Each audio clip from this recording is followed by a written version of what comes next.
Oui Chef est une émission sonore sur les chefs et actrices, acteurs de la gastronomie d'aujourd'hui. Minou, chef du restaurant de l'hôtel Le Bienvenu Paris 9e, transporte les voyageurs dans un périple culinaire aux destinations multiples.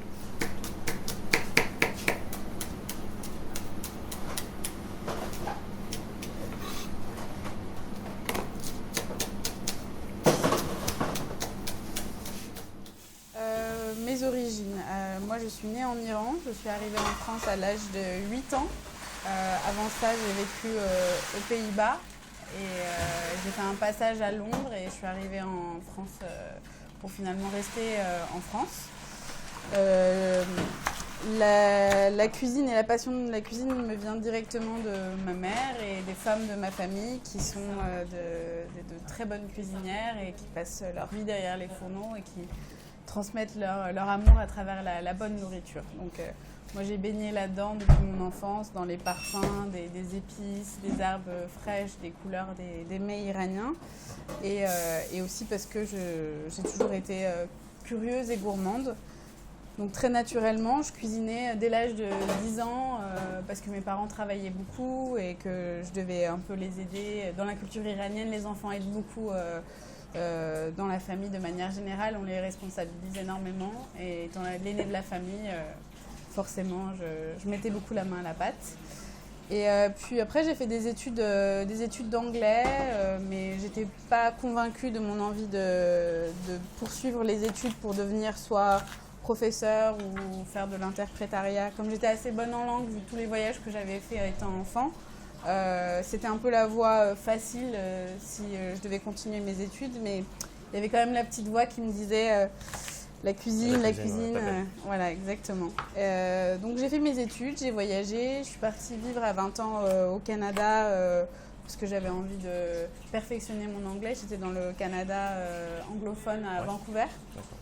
Et en revenant, ça commençait vraiment à être de plus en plus fort, mais mes parents n'avaient pas trop envie de me voir dans ce milieu-là, surtout qu'à l'époque, les femmes n'avaient pas vraiment une place importante, elles étaient plutôt réprimées.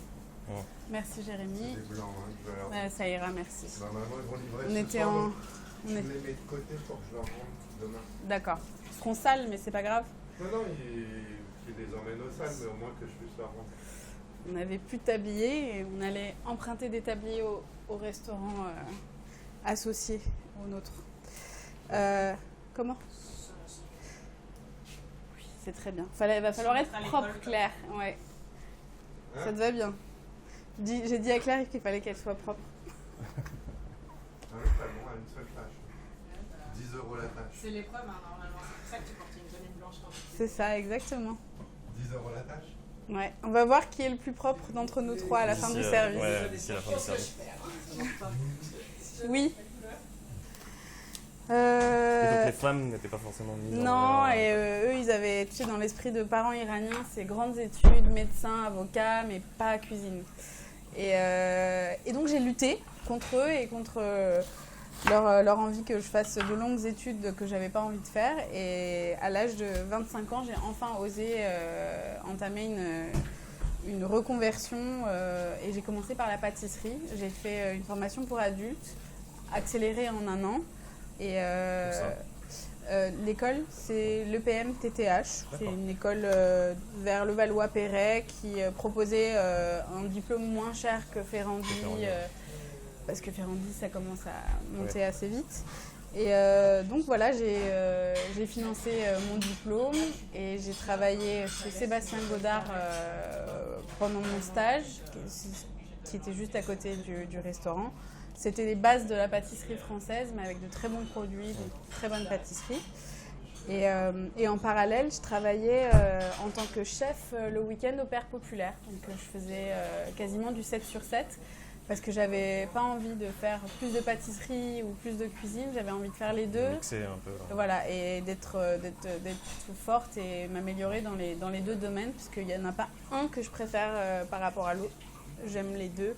Mais au niveau de la pâtisserie, le diplôme, je l'ai fait parce qu'en pâtisserie, il y a tellement de précision, il faut tellement être minutieux que je me suis dit que ça me servira toujours en cuisine, alors que ma cuisine, à moi, elle est plus instinctive et que j'avais pas forcément besoin de passer un an à étudier les techniques, que je savais que j'apprendrais sur le tas avec d'autres chefs et voilà.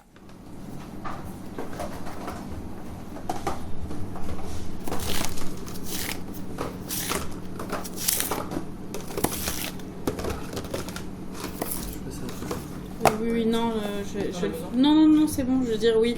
Je vais même vous avancer, je vais le faire pendant le service. Voilà, un peu de couleur.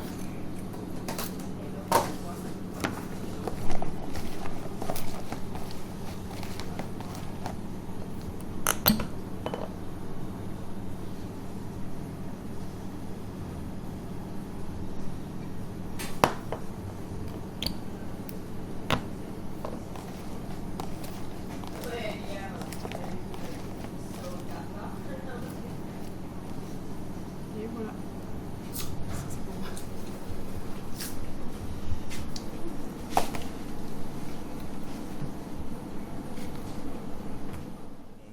On est ici en fait pour parler un peu d'une cuisine sans frontières parce que tu m'as dit que tu as beaucoup voyagé. Ouais. Et tu es passé par quel pays?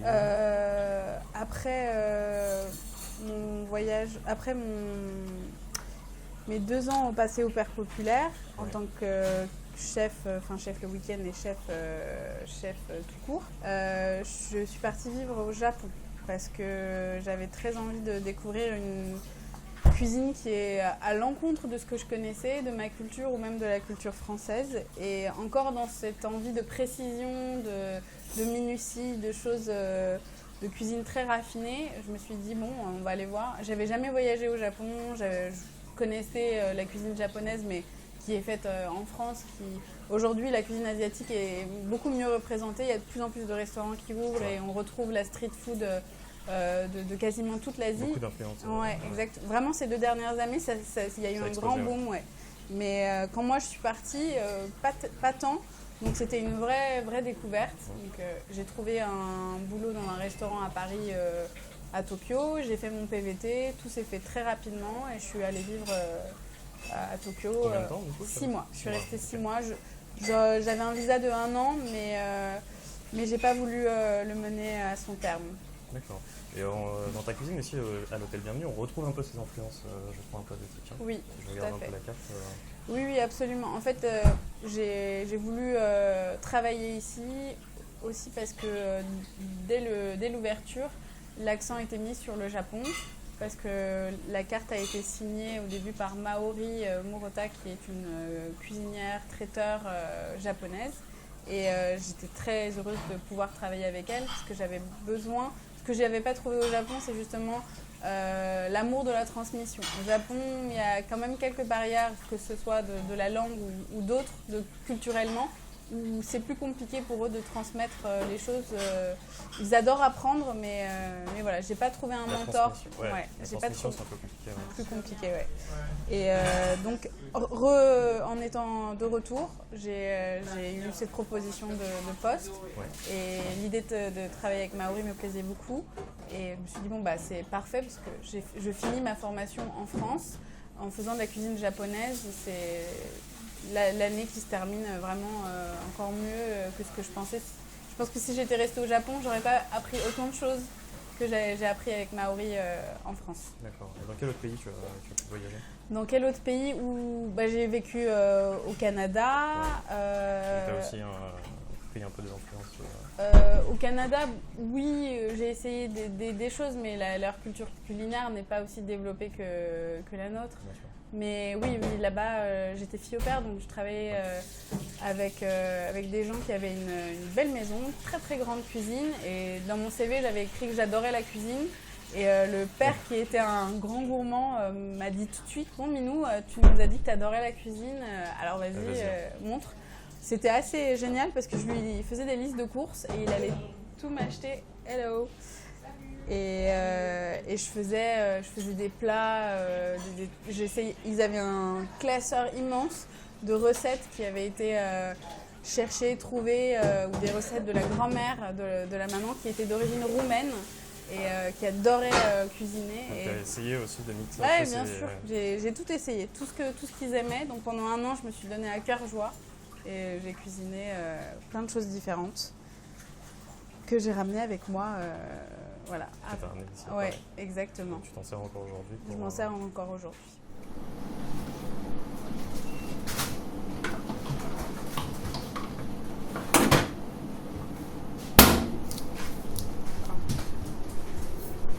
T'as perdu une orange. Vous avez de la salade? Il y a plus de salade ici, non? Non, j'ai fini ce matin. Tu veux dire le mesclun? Enfin, le... Il y en a en bas. Il y en a en bas? Ouais. Faut, Je vais enlever. faut en remonter. Ok. Est-ce que tu pourras remplir les pipettes de sauce soja, mirin, tout ça? Dès que tu vois que c'est vide comme ça, Ouais. tu descends et essaye de faire un tour général comme ça, tu descends pas 14 fois dans la journée. Ouais. Ok.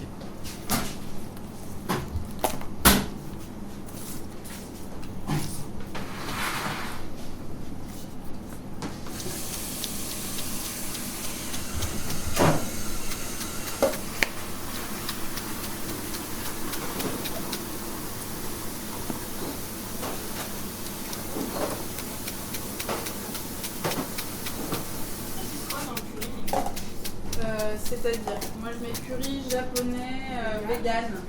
Ouais. Après, j'ai mis un sou, enoki, brocoli. Ah, il y a des artichauts. Ouais. Tu mets riz bio japonais.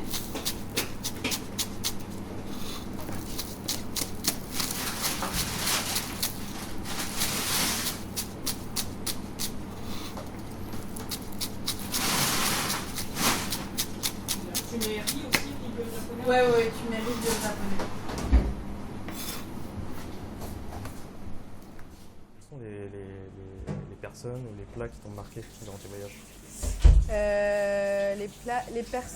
Par exemple, au Canada, j'ai un souvenir de tarte à la pomme, mais qui m'a été transmis.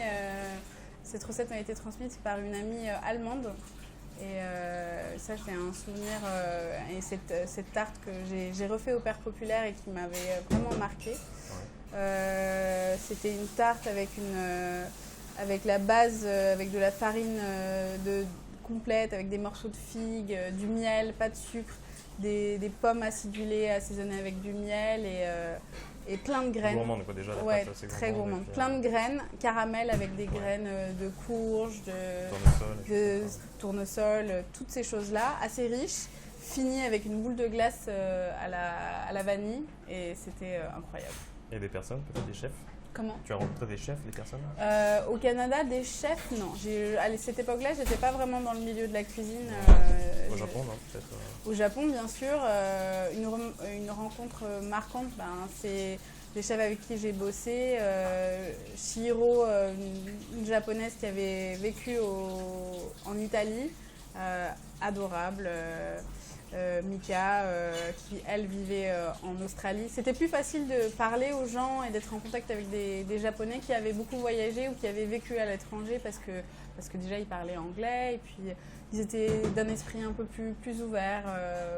Voilà. Et une amie que j'ai rencontrée très rapidement quand je suis arrivée, qui est adepte de la macrobiotique et qui a une boutique à Tsukiji où elle vend des vins nature japonais, où elle vend des produits japonais bio. Au Japon, il y a moins d'1% de production de produits bio, ouais. Donc, il faut vraiment aller les chercher. Et oui, tu te rends vite compte que si tu as envie de cuisiner avec des bons produits, ça va te coûter super cher, et ça va être difficile à trouver. Donc moi, quand je suis arrivée, j'ai rencontré Yuki qui m'a ouvert les portes tout de suite de ce monde bio. Ouais, exactement. Donc j'ai pas mal voyagé avec elle, on a fait des festivals de saké, on a été chez des producteurs, on allait cueillir des carottes dans des champs, on allait goûter du vin, enfin plein de choses comme ça. Donc c'était très intéressant pour moi. J'ai appris plein de choses, plein de produits d'origine japonaise.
Donc là, tu me parlais que tu allais partir.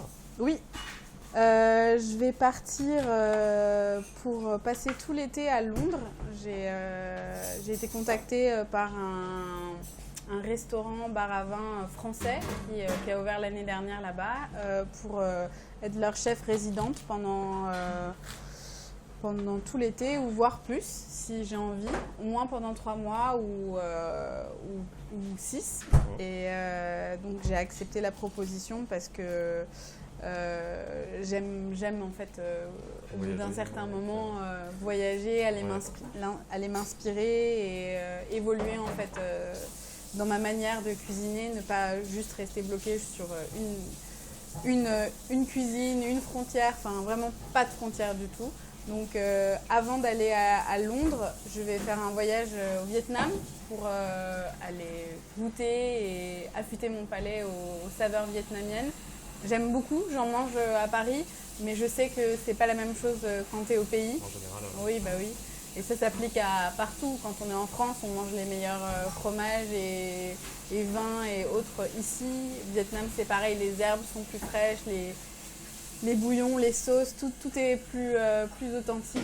Et donc voilà, je ne sais pas encore exactement vers quoi je vais aller, quel style, mais je vais pas m'arrêter à un style en fait. Pas de style, c'est ma cuisine, il n'y a pas de définition.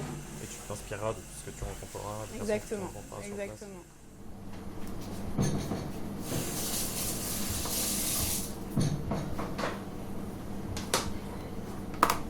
Là, vous avez calculé combien de portions? C'est... Cuite, tu veux dire? Ouais, cuite. Je ne sais pas du tout. Vous avez pas... Ok. Pareil. Claire, tu as calculé combien de portions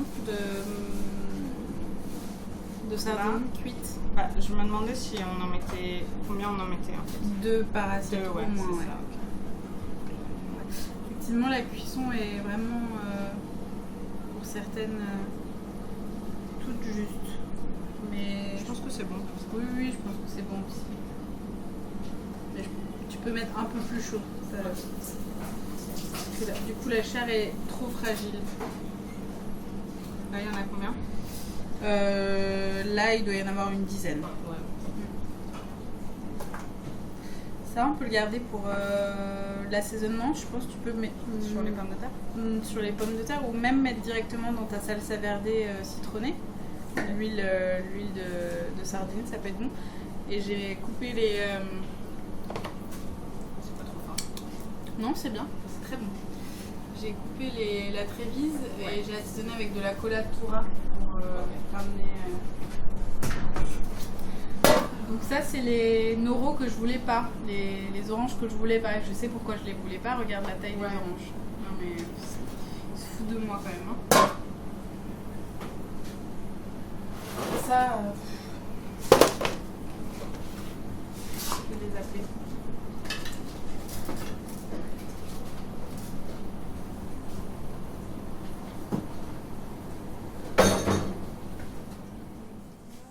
Pour toi, quel plat faut-il avoir goûté au moins une fois dans sa vie?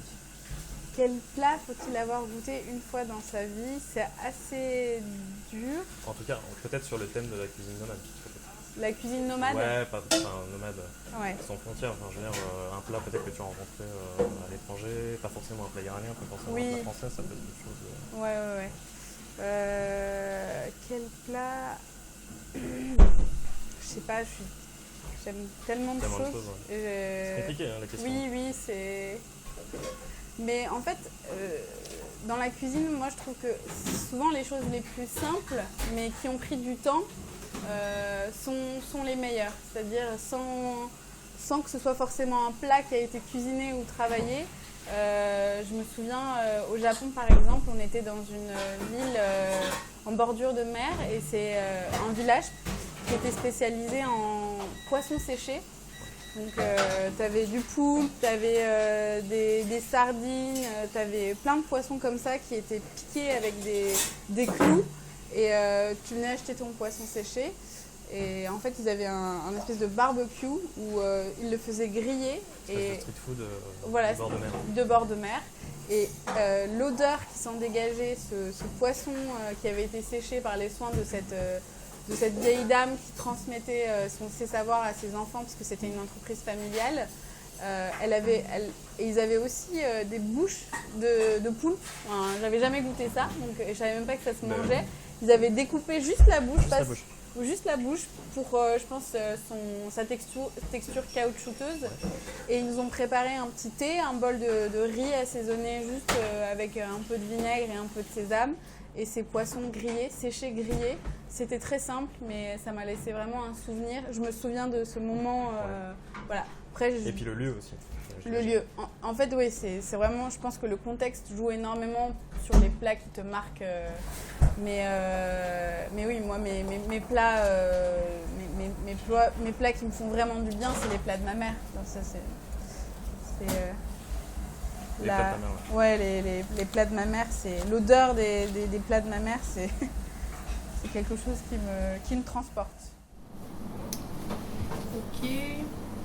Ça, c'est bon. Un grand couvert. On laisse un grand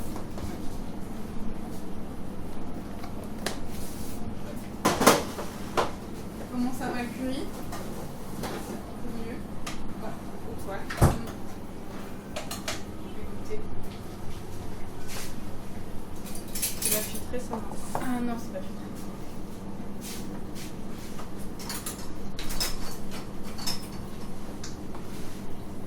Ça manque encore de sel. Ah ouais? N'oublie pas que ton riz il est blanc, donc il faut que ton curry soit bien assaisonné.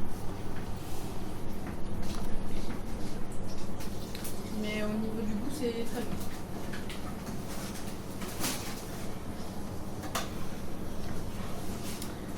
Encore un couvert. Pardon.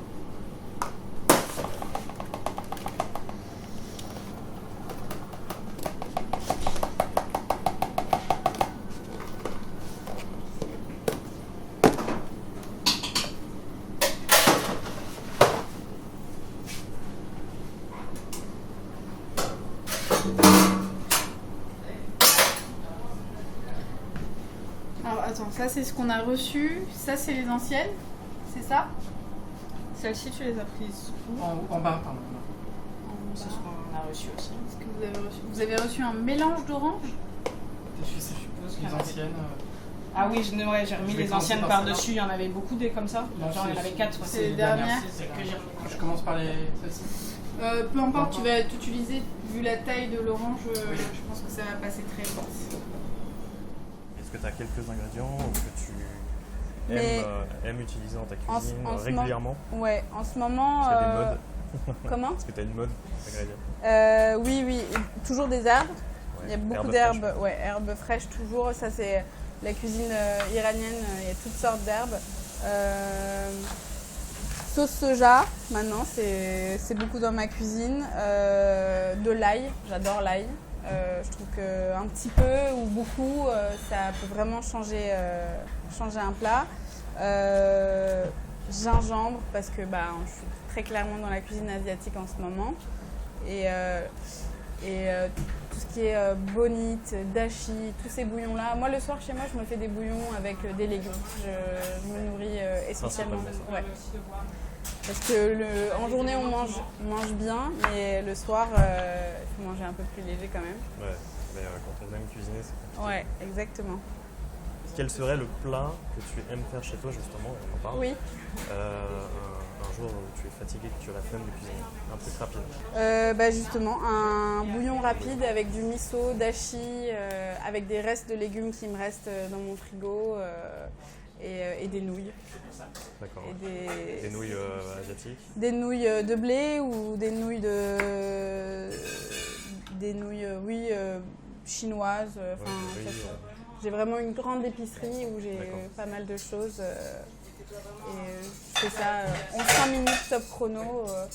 C'est avalé, c'est rassasiant, c'est sain. T'assaisonnes quoi? Avec un peu de citron? Avec des choses zeste de citron, avec du nori, avec du mirin, avec du saké.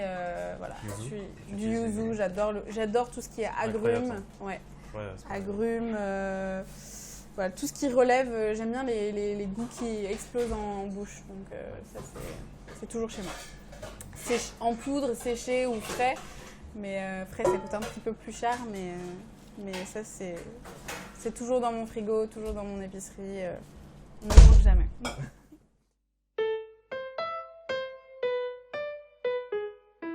Merci d'avoir écouté Oui Chef.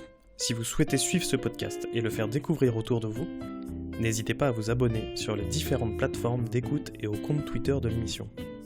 Je suis en recherche permanente de chefs et acteurs de la gastronomie. Si vous souhaitez participer au podcast, vous pouvez m'envoyer un mail à ouichef, ouiechef, @gmail.com. Merci.